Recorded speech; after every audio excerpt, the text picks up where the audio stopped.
दोस्तों अस्सलामु अलैकुम रहमतुल्लाहि व बरकातुहू। हमें राना अमीर मोहम्मद इस वक्त अनमोल मुश्तरका फीड मिल रहीम यार खान से आपसे मुखातिब हैं। तरक्की वंडा फीड मिल के अंदर 10 इकसाम का वंडा तैयार किया जाता है, जिसके अंदर काफ starter feed, grower feed, milking plus, fattening feed, कुर्बानी फीड, ये सारी फीडें तैयार की जाती हैं। और माशाल्लाह पूरे पाकिस्तान में तरक्की वंडा इस वक्त डिस्ट्रीब्यूट किया जा रहा है।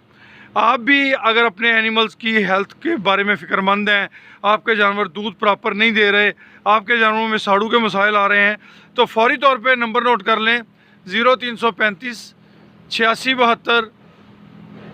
72 0। राना अवैस अब्दुल्ला के नंबर पे आप रब्ता कीजिए। आपको बजरिया गुड्स ट्रांसपोर्ट या आपके डीलर का नंबर दिया जाएगा और आप वहाँ से अपने एनिमल्स के लिए तरक्की वंडा फीड हासिल कर सकेंगे।